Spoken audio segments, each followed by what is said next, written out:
नमस्कार, संसद टीवी में आपका स्वागत है। मैं हूं प्रतिबिंब शर्मा। सुबह के 10 बज गए हैं और मैं हाजिर हूं अभी तक के तमाम अपडेट्स के साथ। अपडेट एट 10 में सबसे पहले नजर डाल लेते हैं अभी तक के बड़े अपडेट्स पर। गगनयान मिशन की तैयारियों की प्रधानमंत्री ने की समीक्षा। साल 2040 तक चांद पर पहला भारतीय भेजने और 2035 तक अंतरिक्ष स्टेशन स्थापित करने का लक्ष्य। शुक्र और मंगल ग्रह के लिए भी मिशन की योजना पर दिया बल। राष्ट्रपति द्रौपदी मुर्मू आज से बिहार के 3 दिवसीय दौरे पर। राज्य के चौथे कृषि रोड मैप का करेंगे शुभारंभ। पद संभालने के बाद पहली बिहार यात्रा पर राष्ट्रपति। शीर्ष कमांडर्स के सम्मेलन को रक्षा मंत्री राजनाथ सिंह आज करेंगे संबोधित। वैश्विक स्तर पर उभरती चुनौतियों से निपटने सेना को प्रगतिशील, दूरदर्शी और भविष्य की सेना बनाने की तैयारियां होंगी एजेंडे में। इजराइल हमास युद्ध के बीच गाजा के एक अस्पताल में तबाही, 500 लोगों की मौत। अमेरिकी राष्ट्रपति बाइडेन की अरब नेताओं के साथ मुलाकात रद्द। क्रिकेट विश्व कप 2023 में एक और उलटफेर। नीदरलैंड ने दक्षिण अफ्रीका को 38 रनों से हराया। आज अफगानिस्तान से भिड़ेगी न्यूजीलैंड की टीम।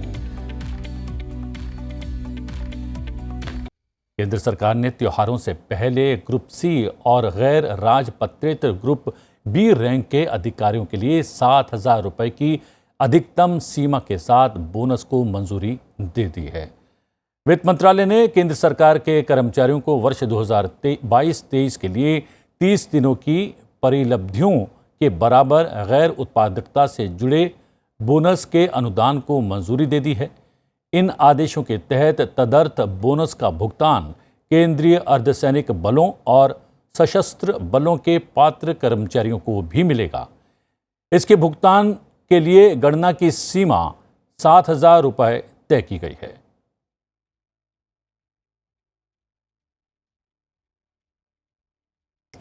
प्रधानमंत्री नरेंद्र मोदी ने निर्देश दिया है कि भारत को अब 2035 तक भारतीय अंतरिक्ष स्टेशन की स्थापना और 2040 तक चंद्रमा पर पहले भारतीय को भेजने सहित नए और महत्वाकांक्षी लक्ष्य रखने चाहिए। इसे साकार करने के लिए अंतरिक्ष विभाग चंद्रमा की खोज के लिए एक रोड मैप विकसित करे। प्रधानमंत्री नरेंद्र मोदी ने कल भारत के गगनयान मिशन की प्रगति का आकलन करने और भारत के अंतरिक्ष अन्वेषण प्रयासों के भविष्य की रूपरेखा तैयार करने के लिए एक उच्च स्तरीय बैठक की अध्यक्षता की। बैठक के दौरान प्रधानमंत्री ने भारतीय वैज्ञानिकों से अंतर्ग्रही मिशनों की दिशा में काम करने का आह्वान किया, जिसमें एक वीनस ऑर्बिटर मिशन और एक मंगल लैंडर शामिल होगा। उन्होंने भारत की क्षमताओं पर भरोसा जताया और अंतरिक्ष अन्वेषण में नई ऊंचाइयों को छूने के लिए देश की प्रतिबद्धता को दोहराया। प्रधानमंत्री ने चंद्रमा की खोज के लिए रोड मैप में चंद्रयान मिशनों की एक श्रृंखला, अगली पीढ़ी के लॉन्च यान का विकास, एक नए लॉन्च पैड का निर्माण और मानव केंद्रित प्रयोगशालाओं और संबंधित प्रौद्योगिकियों की स्थापना शामिल करने की बात कही। बैठक में अंतरिक्ष विभाग ने गगनयान मिशन का एक व्यापक अवलोकन पेश किया, जिसमें अब तक विकसित विभिन्न प्रौद्योगिकियों जैसे मानव रेटेड लॉन्च यान और सिस्टम योग्यता शामिल है। बैठक में बताया गया कि ह्यूमन रेटेड लॉन्च व्हीकल के 3 मानव रहित मिशनों सहित लगभग 20 प्रमुख परीक्षणों की योजना बनाई गई है। Crew escape system test vehicle की पहली प्रदर्शन उड़ान इस महीने की 21 तारीख को निर्धारित की गई है। राष्ट्रपति द्रौपदी मुर्मू आज से बिहार के 3 दिवसीय दौरे पर है। राष्ट्रपति पटना में करीब 12:30 बजे राज्य का चौथा कृषि रोड मैप 2023-28 लॉन्च करने वाली हैं और शाम 4:30 बजे राष्ट्रपति पटना शहर में तख्त श्री हरमिंदर साहिब में पूजा अर्चना करेंगी। ये गुरु गोविंद सिंह जी की जन्मस्थली है। आज के अलावा यानी कि 19 अक्टूबर को राष्ट्रपति का पूर्वी चंपारण जिले के मोतिहारी में महात्मा गांधी सेंट्रल यूनिवर्सिटी के दीक्षांत समारोह में भाग लेने का कार्यक्रम है। इसके अतिरिक्त राष्ट्रपति एम्स पटना के मेधावी छात्रों को डिग्रियां और पदक प्रदान करेंगी। 20 अक्टूबर को राष्ट्रपति गया में साउथ बिहार सेंट्रल यूनिवर्सिटी के तीसरे दीक्षांत समारोह में शामिल होंगी। बता दें कि पदभार संभालने के बाद राष्ट्रपति द्रौपदी मुर्मू की ये पहली बिहार यात्रा है।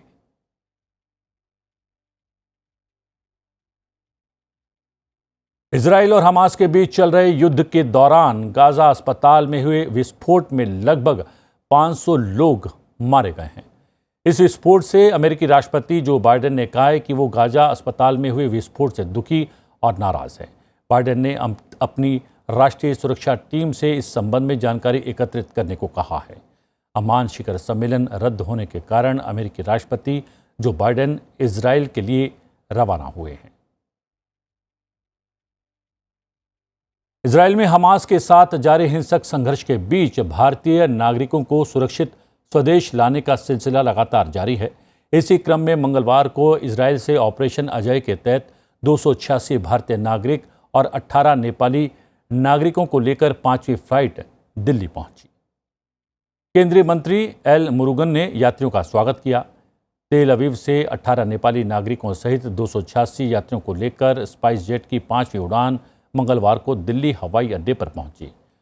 ऑपरेशन अजय के तहत भारत आने वाली ये 5वीं उड़ान है। 5 उड़ानों के जरिए अब तक लगभग 1192 भारतीय और 18 नेपाली नागरिकों को इजराइल से निकाला गया है। ऑपरेशन अजय के तहत विशेष उड़ान सुविधा उन भारतीय नागरिकों की वापसी के लिए 12 अक्टूबर को शुरू की गई जो गाजा से हमास आतंकवादियों द्वारा इजरायली शहरों पर 7 अक्टूबर को किए गए भीषण हमलों के बाद पैदा हुए हालात के मद्देनजर स्वदेश लौटना चाहते हैं। रक्षा मंत्रालय ने 310 करोड़ रुपए की लागत से पहले भारतीय तट रक्षक प्रशिक्षण जहाज के निर्माण के लिए Mazagon dock ship builders limited के साथ एक अनुबंध पर हस्ताक्षर किए हैं।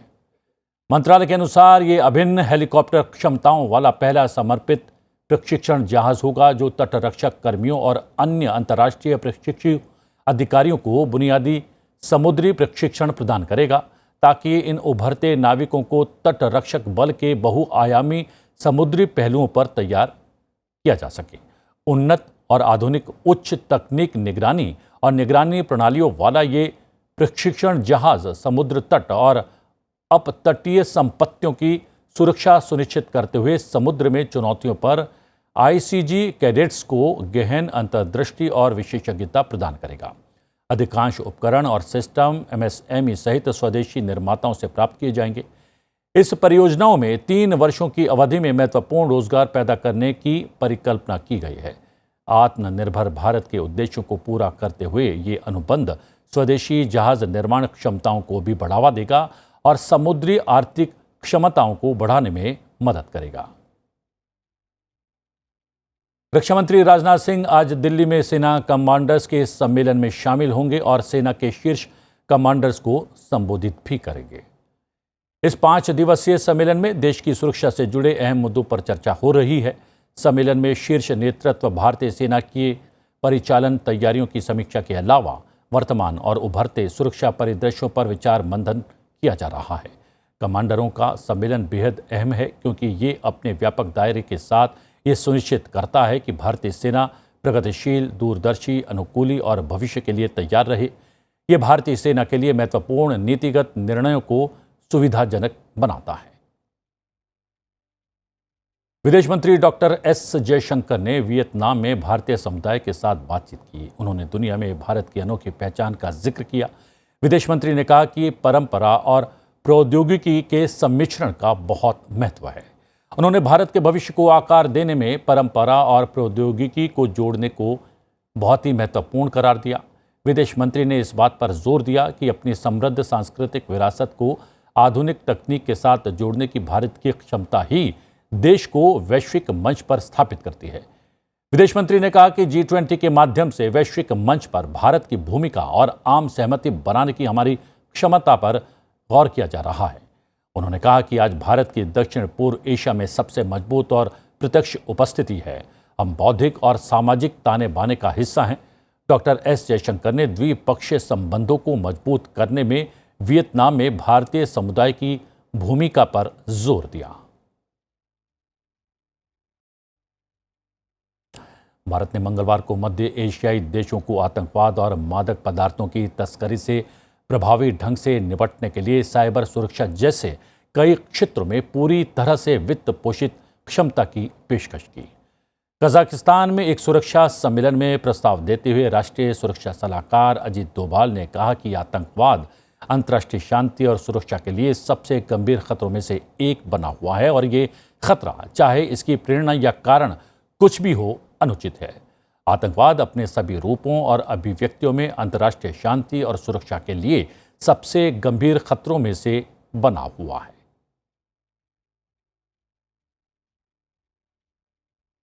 सर्वोच्च न्यायालय ने समलैंगिक विवाह को कानूनी मान्यता देने के लिए विशेष शादी अधिनियम में संशोधन से साफ तौर पर इनकार कर दिया है।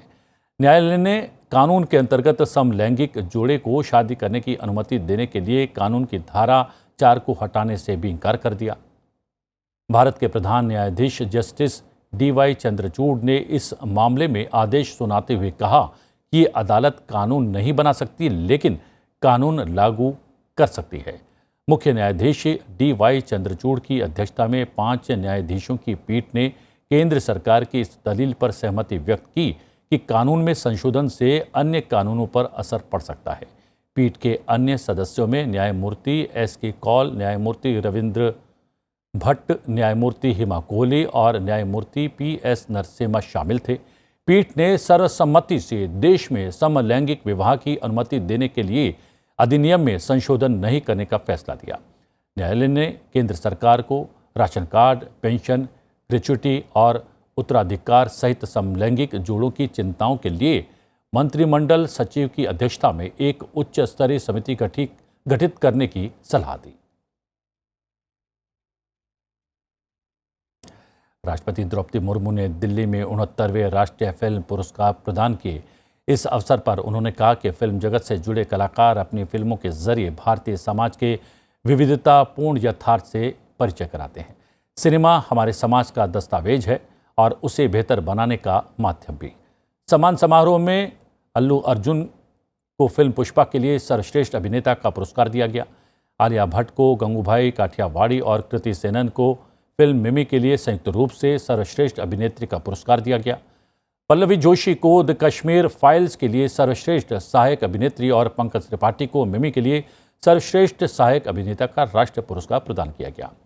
फिल्म RRR को संपूर्ण मनोरंजन करने वाली सर्वश्रेष्ठ लोकप्रिय फिल्म और विवेक अग्निहोत्री के निर्देशन में बनी द कश्मीर फाइल्स को राष्ट्रीय एकता पर सर्वश्रेष्ठ फिल्म के लिए नरगिस दत्त पुरस्कार दिया गया। वहीदा रहमान को Dada Saheb Phalke life time achievement पुरस्कार से सम्मानित किया गया। R माधवन द्वारा निर्देशित रॉकेट्री द नाम्बी इफेक्ट्स को वर्ष 2021 की सर्वश्रेष्ठ फीचर फिल्म का पुरस्कार प्रदान किया गया। श्रेया घोषाल को फिल्म इरावन निजहाल के गीत मायावा छायावा के लिए सर्वश्रेष्ठ महिला पार्श्व गायक और काल भैरव को फिल्म RRR के गीत कोमुरम भीमडू के लिए सर्वश्रेष्ठ पुरुष पार्श्व गायक का पुरस्कार दिया गया। समारोह को संबोधित करते हुए राष्ट्रपति ने कहा कि इस वर्ष की पुरस्कृत फिल्मों में जलवायु परिवर्तन, गर्ल्स ट्रैफिकिंग, नारी का उत्पीड़न, भ्रष्टाचार और सामाजिक शोषण जैसी समस्याओं का चित्रण किया गया। वो लीक से हटकर ऐसी फिल्में बनाने वाले सभी लोगों की विशेष सराहना करती हैं। मेरा ये विचार है कि भारतीय फिल्मों को देश की सामाजिक विविधता और समृद्ध सांस्कृतिक विरासत का वाहक होना चाहिए। मैं विश्वास के साथ कह सकती हूँ कि ऐसी फिल्मों न सिर्फ देश और समाज के लिए हितकारी होंगे बल्कि व्यावसायिक रूप से ही सफल होंगे। मेरा आप लोगों से आग्रह है कि इस प्रयोग को आप और मजबूती से करें। वहीदा रहमान, जिन्होंने अपने दमदार अभिनय से दशकों तक भारतीय सिनेमा प्रेमियों के दिलों पर राज किया, को राष्ट्रपति द्रौपदी मुर्मू ने फिल्मों के सबसे प्रतिष्ठित पुरस्कार दादा साहब फाल्के अवार्ड से सम्मानित किया। उन्हें वर्ष 2013 में भारतीय फिल्म व्यक्तित्व के लिए शताब्दी पुरस्कार film fair life time achievement award से भी सम्मानित किया जा चुका है। इसके अलावा उन्होंने अपने फिल्मी करियर में film fair life time achievement award, best actress national award और बतौर सर्वश्रेष्ठ एक्ट्रेस 2 फिल्म फेयर अवार्ड भी जीते हैं। उन्हें विभिन्न मीडिया आउटलेट्स द्वारा भारत की सबसे खूबसूरत अभिनेत्रियों के रूप में उद्धृत किया गया है। आइए देखते हैं उनके जीवन यात्रा से जुड़ा एक खास वीडियो।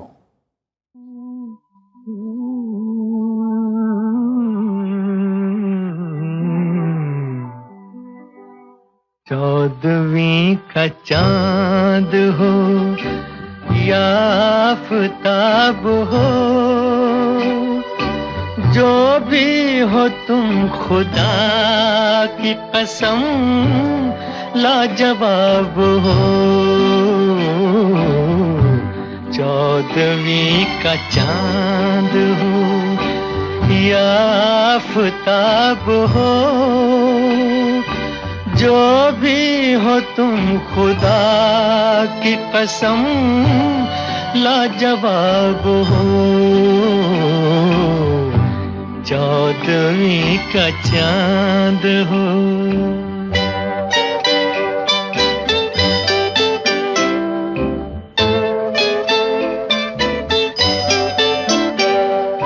जुल्फे हैं जैसे कांधों पे बादल झुके हुए, आंखें हैं जैसे मैं के। और बात क्रिकेट विश्व कप की। मंगलवार को विश्व कप 2023 का 15वां मुकाबला दक्षिण अफ्रीका और नीदरलैंड के बीच खेला गया। हिमाचल प्रदेश के धर्मशाला में खेले गए इस मैच में बहुत बड़ा उलटफेर देखने को मिला, जब नीदरलैंड ने इस विश्व कप में अपनी पहली जीत दर्ज करते हुए दक्षिण अफ्रीका को 38 रनों से हरा दिया। अब तक खेले गए अपने 3 मुकाबलों में नीदरलैंड की ये पहली जीत है। नीदरलैंड ने पहले बल्लेबाजी करते हुए 8 विकेट पर 245 रन बनाए। बारिश से बाधित ये मैच दोनों टीमों के लिए 43-43 ओवर का खेला गया।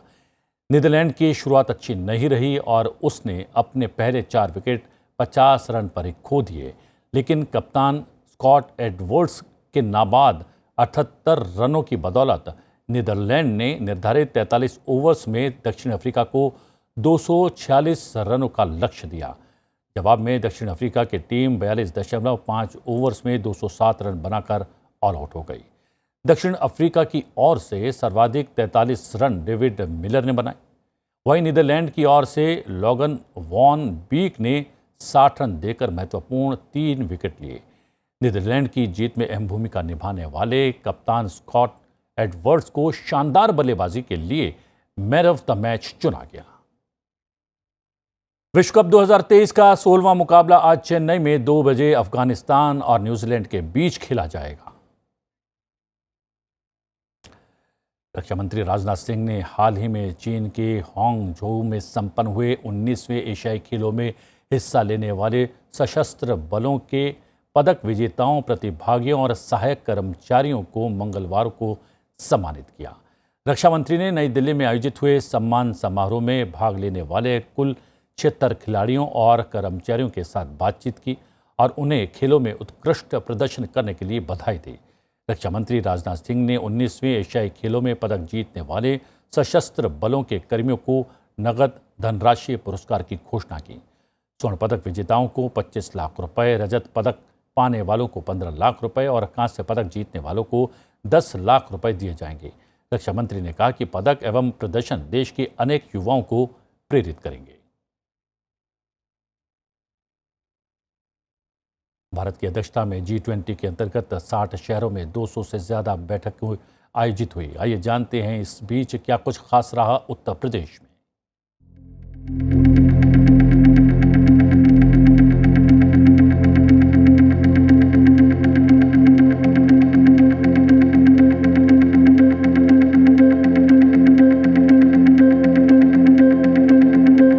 I strongly believe that it is our collective responsibility not to let the sustainable development goals fall behind. Culture has an inherent potential to unite. It enables us to understand diverse backgrounds and perspectives.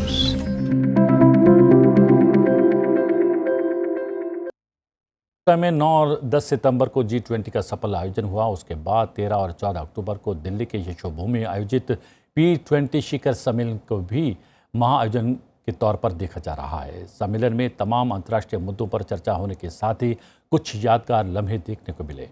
आइए देखते हैं इससे जुड़ी एक विशेष report.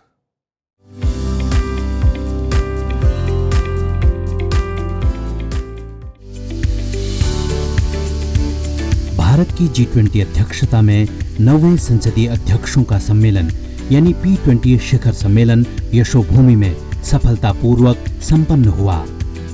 एक ओर जहां तमाम अहम अंतर्राष्ट्रीय मुद्दों पर चर्चा हुई, वहीं विदेशी मेहमानों ने भारतीय सांस्कृतिक विरासत की भव्यता को भी महसूस किया। इस सम्मेलन के दौरान कई यादगार और ऐतिहासिक लम्हे देखने को मिले और कुछ तो ऐसे भी लम्हे रहे जो भावुक कर देने वाले थे। इसमें सबसे खास लम्हा दिल को छू लेने वाला था जब मैक्सिकन सीनेट के अध्यक्ष एना लीलिया रिवेरा ने प्रधानमंत्री नरेंद्र मोदी को राखी बांधी। इसी तरह इन यादगार लम्हों में विदेशी मेहमानों का लोकतंत्र के मंदिर संसद भवन का दौरा करना था, तो वहीं 100 साल पुराने ऐतिहासिक संविधान सदन को देखना भी था।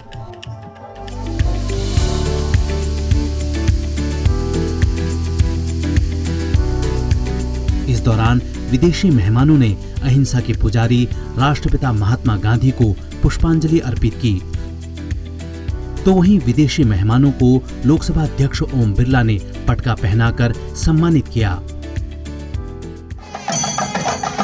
संसदीय अध्यक्षों के इस महासम्मेलन में विदेशी मेहमानों ने भारतीय वाद्य नगाड़े पर अपना हाथ आजमाकर पूरे आयोजन को विशेष बना दिया।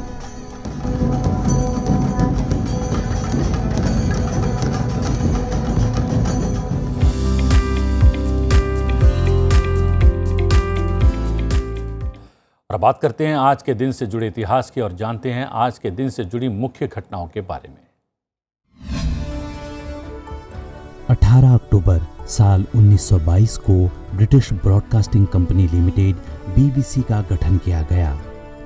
BBC का गठन यूनाइटेड किंगडम में व्यापार करने वाली ब्रिटिश और अमेरिकी विद्युत कंपनियों ने किया। BBC एक ब्रिटिश सार्वजनिक सेवा प्रसारक है। इसका मुख्यालय लंदन के वेस्टमिंस्टर में ब्रॉडकास्टिंग हाउस में है। यह दुनिया का सबसे पुराना राष्ट्रीय प्रसारण संगठन है। BBC कर्मचारियों की संख्या से दुनिया का सबसे बड़ा प्रसारण करता है। साल 1931 को थॉमस एल्वा एडिसन का निधन हुआ। उन्हें साल 1879 में किए गए बिजली के बल्ब के आविष्कार के लिए जाना जाता है। बिजली के बल्ब से घरेलू उपयोग के लिए बिजली उपलब्ध कराई गई थी। इसके लिए उन्होंने अमेरिका के न्यूयॉर्क शहर में एडिसन इलेक्ट्रिक लाइट कंपनी बनाई। इस कार्य में JP मॉर्गन और स्पेंसर ट्रास्क उनके फाइनेंसर थे। उन्होंने electric power generation, mass communication और साउंड रिकॉर्डिंग समेत कई क्षेत्रों में आविष्कार किए। इनमें फोनोग्राफ, मोशन पिक्चर कैमरा जैसे आविष्कार भी शामिल हैं। शारदीय नवरात्रे चल रहे हैं। देश भर में उत्साह और उमंग का माहौल है और आप आनंद उठाइए वाइब्रेंट गुजरात के रंगों का।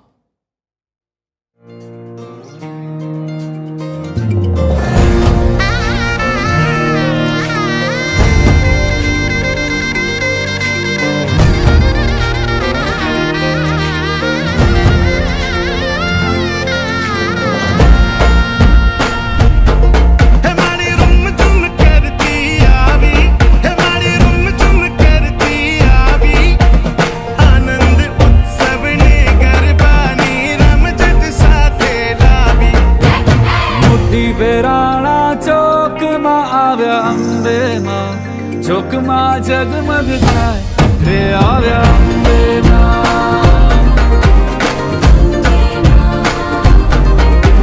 उड़ाओ लाल गुलाल के आव्या अम्बे मां। चौकमा जगमग थाय रे आव्या अम्बे मां।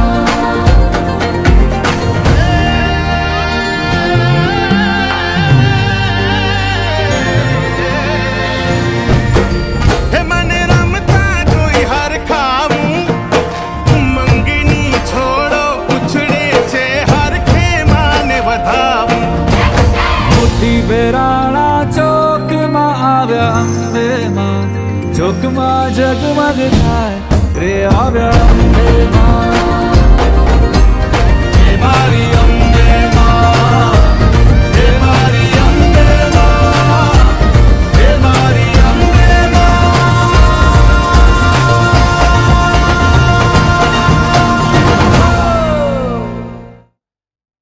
बता दें कि आज नवरात्रि का चौथा दिन है और नवरात्रि के चौथे दिन मां ओशमांडा की पूजा अर्चना की जाती है।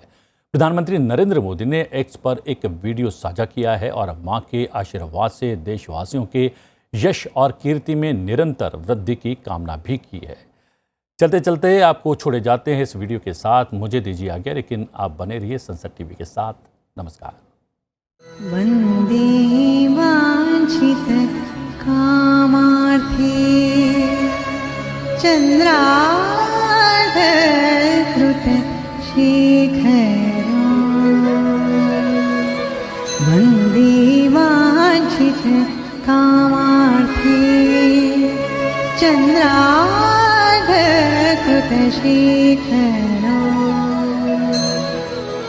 सिंहारूढा अष्टभुजा। सिंहारूढा अष्टभुजा। कूष्माण्डा यशस्विनी।